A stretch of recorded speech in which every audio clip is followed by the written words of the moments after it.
Back to our first look, weather right now, you see all those fires burning, not just in California, Southern California, but on the East Coast, which we don't normally see. But there are cities there have gone 5 weeks without any measurable rainfall, which is a kind of historic stretch. So things dry out in a hurry, especially this time of year. We got some rain across the Bay Area today. Though, right? Very thankful for that. Southern California could use some of that. Unfortunately, as the Santa Ana winds pick back up tomorrow, they're going to face an elevated fire threat.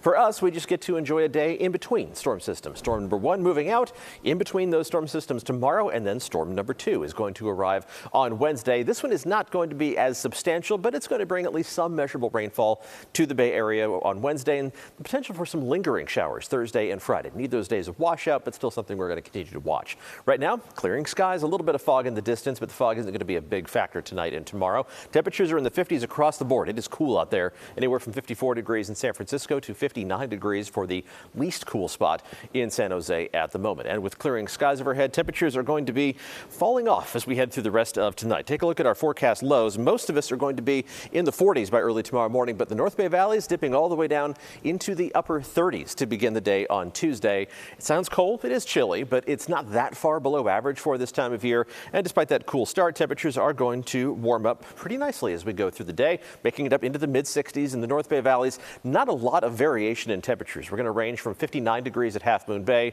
to 66 degrees for the warmest spots on the map in a number of locations. Only that 7-degree difference, which is normal. In the month of November, we kind of narrowed down the differences that we typically see between the coast and inland parts of the Bay Area. These numbers a couple degrees below normal, but generally pretty close to typical values for the middle of November.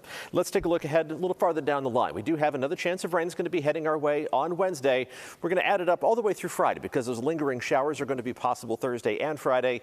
And we're talking about total amounts that are going to be modest, anywhere from 1/10 of an inch to maybe 3/10 to 1/2 an inch of rain for Santa Rosa. Some of the spots in the North Bay may overachieve a little bit and get closer to that 1/2 inch amount, but this is going to fall over the course of about 60 to 72 hours from midday on Wednesday through the evening hours on Friday, and then we should dry out as we approach the weekend. We want to add up as much rain as possible because the long-range data kind of sends us out of the unsettled weather pattern. Just a signal towards average weather in the 6 to 10-day outlook from the Climate Prediction Center, but we start to see a signal towards drier than normal conditions showing up to our north and to our south in the 8 to 14-day outlook, which takes us into Thanksgiving week. So the next several days, we do want as much rain as possible to fall around the Bay Area and hopefully put an end to fire season while we have that opportunity. Let's take a look at the 7-day forecast, and we have a few days with rain chances. The best chance is going to be on Wednesday, and then those lingering showers are going to be possible Thursday and Friday. Some of the forecast data has been hinting at a chance for another round of showers Sunday into Monday. That could still go either way. So at the moment, we're being cautious and leaving the forecast dry for both Sunday and Monday.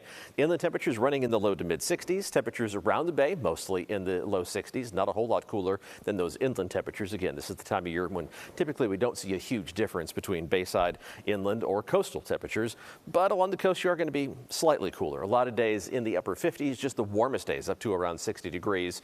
So we'll be watching that next chance of rain as it moves in on Wednesday. Again, looks like by late morning to midday is when that first round of precipitation would be moving in. It's going to be a little bit more snow for the Sierra, but at the moment they're still under a winter weather advisory for the snow that has added up on the roads. No new snow anticipated there through the rest of this evening, but they'll pick up a bit more again later on this week. No surprising, Interstate 80 completely shut down because people just don't know how to drive in the snow. Well, it's the first one of the season. It's for significant snow of the season. So we're not talking like last year when we had 6 to 8 feet of snow falling in one storm and they had to shut everything down. This is just how people reacted to it, which was not good. Poorly. Don't bring your chain, or make sure you bring the chains. Bring your chains and don't wear your flip-flops. And slow down. Yeah. Thanks, Paul.